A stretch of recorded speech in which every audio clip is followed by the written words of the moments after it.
ଓହୋ, ବେଳେବେଳେ ନିଜ ଲୋକମାନେ ଜାଣିପାରନ୍ତିନି ସେମାନେ କେମିତି ମୋଟିଭେଟ୍ କରନ୍ତି। ବୁଝାଇ ଦେଉଛି। ଶୋଇ ପଡ଼ିଥିଲି ଟିକେ ହାଲକା, ସମୟ 11ଟା।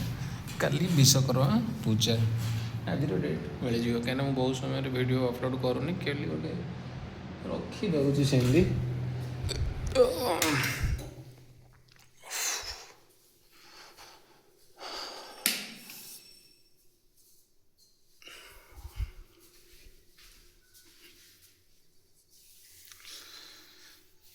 ମୁକୁଡ଼ା ଏଇଟା ମୋର।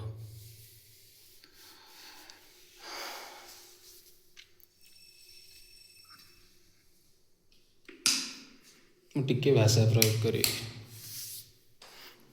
ତା ଆଗରୁ ମୁଁ ମୋ କାରଣଟା କହିଦେଉଛି। ଏ ଭିଡ଼ିଓଟା ହେଉଛି ସ୍ପେସିଫିକ୍ କିଛି ନିଜ ଲୋକମାନଙ୍କ ପାଇଁ ଯେଉଁମାନେ ବହୁତ ଦିନ ହେବ ମୁଁ ସେମାନଙ୍କ ସହିତ କଣ୍ଟାକ୍ଟରେ ନାହିଁ। କଣ୍ଟାକ୍ଟ କରିବାକୁ ଟ୍ରାଏ କରୁଛିନି କିନ୍ତୁ ମୋ ସହିତ କଣ୍ଟାକ୍ଟ କରିପାରୁନାହାନ୍ତି। ବାସ୍ତବ କଥା ହେଉଛି ଏଇଆ ଯେ ମୁଁ ଫୋନ୍ ଛାଡ଼ିବା ପାଇଁ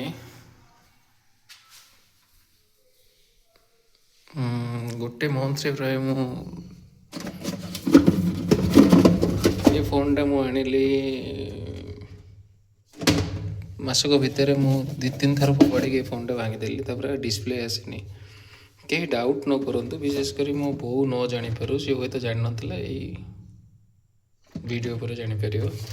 ସେମ୍ କଲର୍ ସେମ୍ ଜିନିଷର ମୁଁ ଆଉ ଗୋଟେ ଫୋନ୍ ନେଇକି ଆସିଲି। ଆର ଫୋନ୍ଟି 32 ଟଙ୍କାରେ ପଡ଼ିଛି। ଏ ଫୋନ୍ ଆଣିଲି ଯେ କିନ୍ତୁ ଏ ଫୋନ୍ରେ ଆଉ ସିମ୍ କଣ୍ଟାକ୍ଟ ନ ରଖି ୱାଇଫାଇ କଣ୍ଟାକ୍ଟ ଅଛି। କାହା ସହିତ ମୁଁ କଣ୍ଟାକ୍ଟ ନ କରି ପ୍ରଥମତଃ ମୁଁ ଫୋନ୍ଟାକୁ ଛାଡ଼ିବାକୁ ଚାହିଁଲି। କାହିଁକି? କାରଣ ଦେଖାଉଛି କାମ ଉପରେ ଘରଟା ସବୁଦିନ ପାଇଁ, କିନ୍ତୁ ମୁଁ ଘର ଉପରେ ସେତିକି ମୁଁ ସମୟ ଦେଲି ନାହିଁ।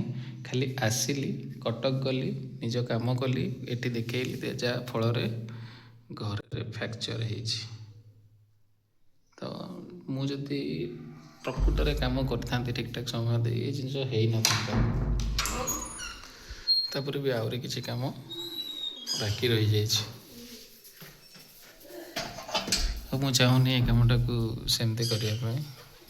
ମୁଁ ନିଜେ କରୁଛି ଧୀରେ ସୁସ୍ଥେ ଆରାମରେ। 15 ଦିନରେ ସବୁ କିଛି କରିବା ଜରୁରୀ ନାହିଁ। ତ ଏରା ସବୁ ମୋତେ ନିଜେ ହିଁ ଖୋଲିବାକୁ ପଡ଼ିଛି। କାଲି ମୁଁ ଏଠି କାମ କରୁଥିଲି, ମୋ ହାତ କଟିଗଲା, ଚିରି ହେଇଗଲା ଗୋଟେ ଟିଣ ଦେହରେ। ତ ଅଧା ଖୋଲିଦେଲି। ତାପରେ ବି ଆସିକି ମୁଁ ଏଇ ହାତରେ କାମ କରୁଛି। ଆଉ ଆକ୍ଚୁଆଲି ମୁଁ କାମ କରିବାର ପ୍ରଥମ ରିଜିନ୍ ଚର୍ବି ହେଇଗଲାଣି ଦେହରେ, ହାତରେ, ସବୁଆଡ଼େ। ତ ମୁଁ ଚାହୁଁଛି ଏଇ ଜିନିଷଟାକୁ ଟିକେ କମେଇବା ପାଇଁ। ଫିଜିକାଲି ଆଉ ସେତେ ହାର୍ଡ଼ୱାର୍କ କରିନି ବହୁତ ଦିନ ହେବ, ତ ସେଥିପାଇଁ ଏଇ ଜିନିଷ।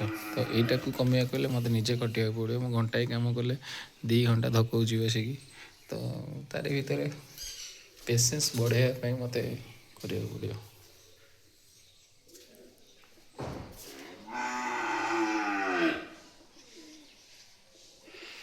ଭଙ୍ଗା ରୁଜା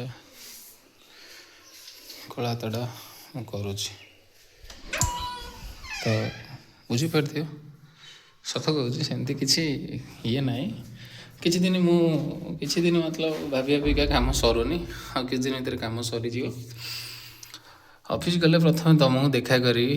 ଏକ୍ସଟ୍ରିମଲି ସରି, କିନ୍ତୁ କ'ଣ କରିବି, ତୁମେ ଜାଣିଛ ମୋତେ।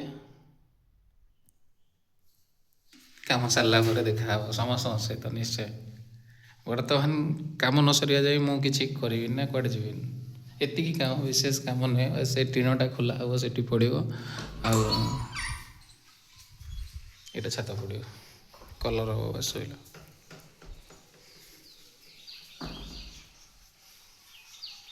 ଏ ସେଡ଼ିବାର ମରାମତି ଆକୁ ବି ମୁଁ ନିଜେ କରିବି। ତ ସମୟ ଲାଗୁଛି ସବୁଥିରେ ମୋତେ। ମିସ୍ତ୍ରୀ କାମ କରୁଛନ୍ତି, ମୁଁ ମୋ କାମ କରୁଛି।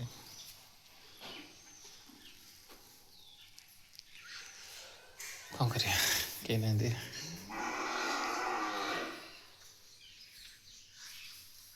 ହଁ ତ କେହି ନାହାନ୍ତି, ସେଥିପାଇଁ ଆଜି ସକାଳୁ ଏତିକିଟା ଉଠେଇଛି। এটা ପ୍ଲସ୍ ଗୋଟେ ଭଲ ଟେକ୍ନିକ୍ରେ ଉଠେଇ ଦେଇଛି। ମେସିନ୍ ବକେଟ୍ରେ ଉପରୁ ଟେକିଦେଲି, ବାସ୍ ସେଠୁ ଉଠେଇ ଆଣିଲି।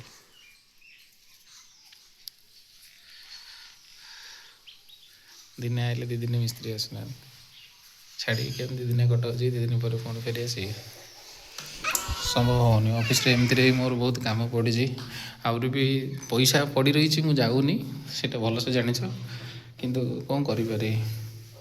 ଆଗେ ଘର କାମ କରିବି, ଆଗେ ନିଜକୁ ନିଜ କାମକୁ ପୂରଣ କରିବି, ତାପରେ ମୁଁ ଯିବି ଆଉ କ'ଣ କରିବାକୁ, ନହେଲେ ଭୁଲ ଭାଲ ହେଇଯାଉଛି।